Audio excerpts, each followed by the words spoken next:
o sino e o martelo. Não pode haver dúvida sobre a magia dessa vez. Lá se foram eles, aos Zimboléus, primeiramente através da escuridão e depois através de um turbilhão de formas em movimento. Formas que podiam ser quase tudo que se pode imaginar. Foi ficando mais claro e de repente sentiram que estavam em cima de algo sólido. Um instante mais e as coisas ficaram em foco. Já podiam distingui-las. Que lugar mais estranho! Exclamou Diggory. Não estou gostando nada daqui, disse Polly com um tremor. Antes de tudo, chamou-lhes a atenção a luz. Não era nada parecida com a luz do sol, e não era como a luz elétrica ou de lampiões, ou de velas, ou qualquer outra luz que já tivessem visto. Era uma luz tristonha, meio avermelhada, nada comunicativa, uma luz parada. Estavam numa superfície plana e pavimentada com grandes edifícios ao redor. Era uma espécie de pátio. O céu era de uma escuridão fora do comum, de um azul quase preto. Que clima mais engraçado, disse Diggory. Será que chegamos na horinha de uma tempestade? Ou de um eclipse? Não estou gostando nem um pouquinho, repetiu Polly. Estavam cochichando, mesmo sem saber porquê, e continuavam de mãos dadas, sem saber o motivo. As paredes ao redor do pátio eram muito altas, com janelões em vidraços, arcos sobre colunas, abriam bocas escuras como túneis de ferro, estradas de ferro, faziam um friozinho. A pedra das construções parecia vermelha, mas devia ser reflexo da luz esquisita. Evidentemente era um lugar muito antigo. Muitas das pedras que pavimentavam o pátio estavam rachadas, e nenhuma delas se ajustava bem à outra. Os pórticos em arcos estavam atulhados de destroços. As crianças deram várias voltas examinando os recantos do pátio. Tinham medo de que alguém ou alguma coisa se espreitasse enquanto estivessem de costas. Acho que existe alguém além de nós aqui? Murmurou Diggory. Acho que não. Está tudo em ruínas. Não ouvimos nenhum barulhinho. Vamos ficar quietos e prestar atenção, sugeriu Diggory. Os dois apuraram os ouvidos.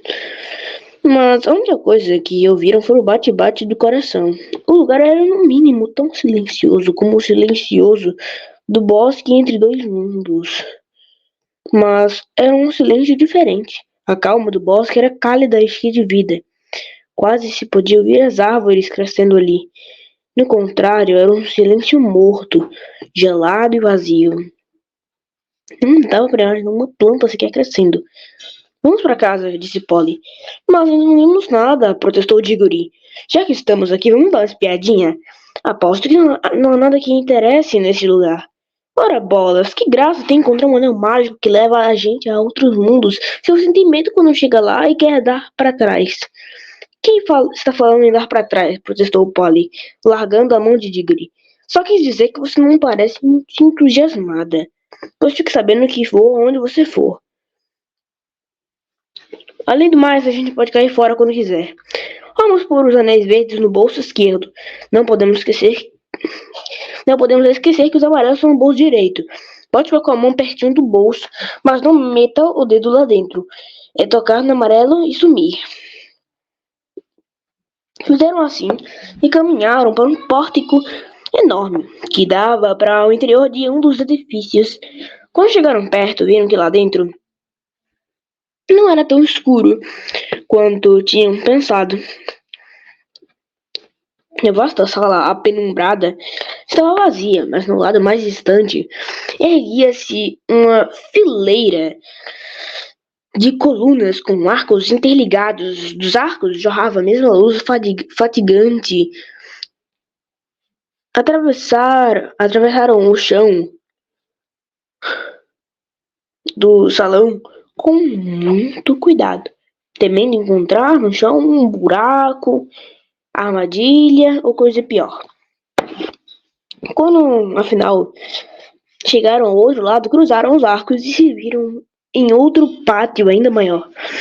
Aquilo ali não parece muito seguro, disse Polly apontando para um lugar onde a parede fazia uma barriga, como se estivesse pronta para desabar no pátio. Em um certo ponto, faltava uma coluna entre dois arcos. Era evidente que o lugar estava abandonado há centenas de milhares, ou talvez muito mais do que centenas de milhares de anos. Se aguentou até agora, acho que aguenta mais um pouquinho, disse Diggory. Mas o jeito é não fazer barulho. Você sabe que um barulhinho pode causar desabamento, como as avalanches de neve nos Alpes. Passaram do pátio a outro pórtico. De lá a uma escadaria, desta a uma fileira de salões, um depois dos outros, até que se sentiram tontos. Tão vastas eram as dimensões de tudo. Estavam sempre imaginando que iriam encontrar ar livre, na esperança de ver, afinal, que espécie de região circundava o enorme palácio, mas só encontrava um pátio depois de pátio, cada um maior que o outro. Deveria ter sido uma beleza de lugar quando as pessoas ali viviam. Num dos pátios havia um chafariz com um grande monstro de pedra, de asas abertas e boca escancarada. Embaixo, a larga bacia de pedra, que em outros templos devia aparar a água, estava mais seca do que um moço ao sol. Em outros lugares, estavam galhos secos de uma espécie de trepadeira que se enroscara pelas colunas e chegara a derrubar algumas. Mas as trepadeiras estão mortas há muito tempo. Não viram formigas, nem aranhas, nem nada dessas criaturinhas que costumam viver nas ruínas e entre as fendas das lajes partidas. Nada de capim, nem musgo. Era tão lúgubre e monótono que também Diggory começou a pensar que talvez fosse melhor colocar o anel amarelo e partir de volta para a verde e cálida floresta do lugar intermediário. Foi quando chegaram a uma enorme porta de folhas duplas, feita de um metal que podia ser ouro, entreaberta. Era um convite a uma olhadela. Os dois olharam e recuaram para tomar fôlego, pois ali finalmente havia algo digno de ser visto. Por um instante, acharam que o salão estivesse cheio de gente, centenas de pessoas todas sentadas impecavelmente imóveis. Diggory e Polly também ficaram impecavelmente imóveis por um bom tempo, de olhos fixos lá dentro. Por fim, chegaram à conclusão de que as criaturas que estavam contemplando não eram reais. Não passava entre elas o menor sopro de vida. Pareciam estátuas de cera, as mais perfeitas que já existiram, claro. Dessa vez, Polly tomou a dianteira. Havia nação uma coisa muito mais interessante para ela do que para Diggory. As figuras usavam roupas deslumbrantes. Quem gostasse assim de roupagens bonitas não podia resistir à tentação de chegar bem pertinho. E o esplendor daquelas cores tornava a sala não propriamente animada ou animadora, mas de certo modo suntuosa e majestosa. Depois do vazio e do pó das outras salas, contava com um número maior de janelas e era bem mais clara. Mal consigo descrever as roupagens. Todas as figuras envergavam mantos e usavam coroas. Os mantos eram rubros e cinza prateado ou purpúreos, com vívidos tons verdes, bordados com desenhos de flores e estranhos animais. Pedras preciosas de tamanhos aberrantes refugiam nas coroas, nos colares e nos cintos. Não entendo como esses tecidos não apodreceram há muito tempo, disse Polly. Magia? Murmurou Diggory. Não assistindo encantamento. Percebi logo que entrei. O mais barato desses vestidos custaria um dinheirão em Londres. Mas Diggory estava mais interessado nas fisionomias, que eram mesmo dignas de ser olhadas. As figuras estavam sentadas em cadeiras de pedra, nos dois lados da sala, deixando livre o espaço do meio. Parece boa gente, falou Diggory. Polly assentiu com a cabeça. As feições eram simpáticas. Homens e mulheres pareciam bondosos e inteligentes. Deviam descender de uma raça bonita, mas à medida que as crianças deram alguns passos na sala, aproximaram-se de faces bem diferentes, rostos solenes. Para falar com aquelas figuras seria indispensável caprichar na gramática. Quando avançaram um pouco mais, encontraram-se diante de faces das quais não gostaram nada. Um rosto de expressão forte e orgulhosa, porém cruéis. Mais adiante, as feições pareciam ainda mais perversas, um pouquinho mais, e depararam com expressões mais terríveis ainda. E nem um pouco felizes. Rostos quase desesperados, como se as pessoas às quais pertencessem tivessem cometido e também sofrido coisas pavorosas. A última figura era mais interessante. Uma mulher muito alta, de fato, Todas as figuras do salão eram mais altas do que as pessoas do nosso mundo, vestidas mais ricamente do que as outras e com um olhar tão aterrador e soberbo que quase tirava o fôlego. Apesar disso, era muito bela. Muitos anos depois, já velho, Diggory chegou a dizer que nunca viu uma mulher mais bela em toda a sua vida. Preciso dizer, no entanto, que Polly, por sua vez, sempre afirmou não ter visto nela nada de especialmente bonito. Depois da mulher, havia uma porção de cadeiras vazias, como se o salão tivesse sido projetado por um número bem maior de imagens. Daria um doce para saber a história que está por trás disso, falou Diggory. Vamos dar uma espiadinha naquela coisa no meio da sala? A coisa não era nem propriamente uma mesa, era uma coluna quadrada com 1 metro de altura. E em cima ficava um pequeno arco dourado, do qual pendia um pequeno sino de ouro. Ao lado encontrava-se um martelinho de ouro. Estou pensando e estou pensando, disse Diggory. Acho que tem alguma coisa escrita aqui, interrompeu Polly, agachando-se e olhando para um canto da coluna. Puxa, é mesmo, mas a gente não sabe ler a língua deles. Será que não? Tenho minhas dúvidas. Vamos olhar com todos os olhos.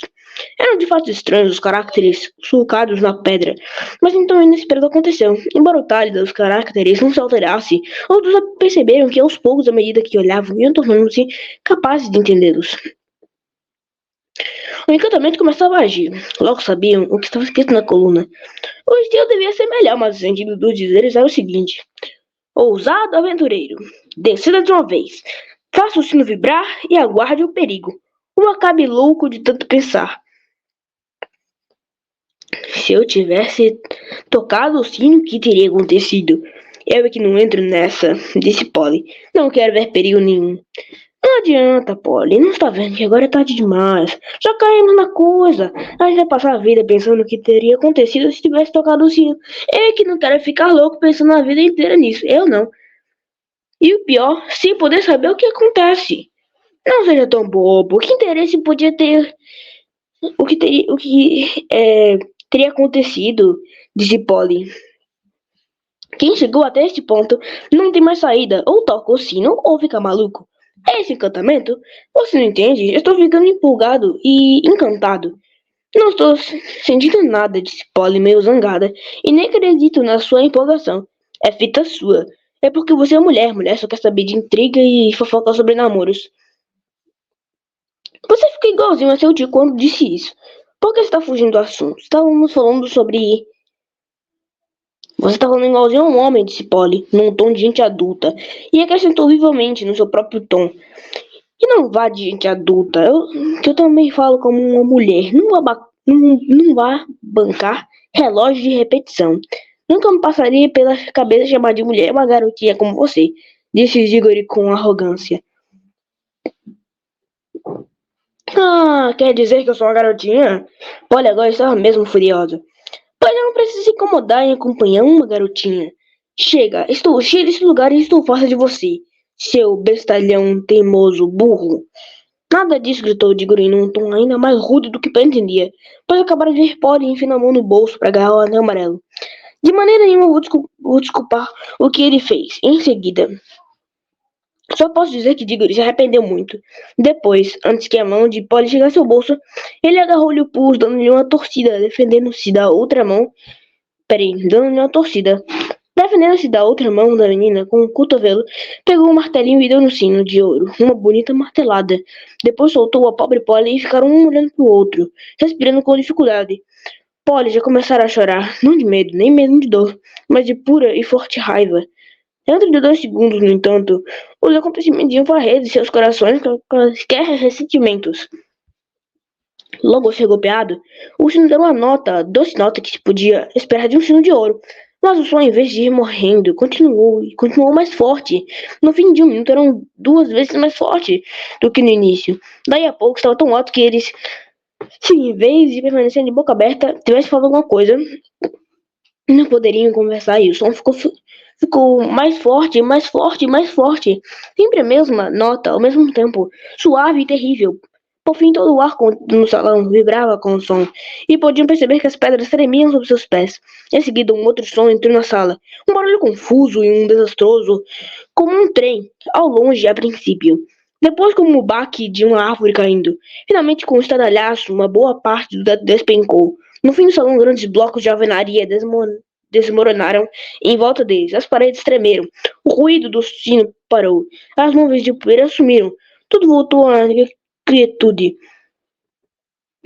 Nunca se descobriu se o desabamento do teto era devido à feitiçaria, ou se o insuportável som do sino estava acima dos limites toleráveis por aquelas paredes vacilantes.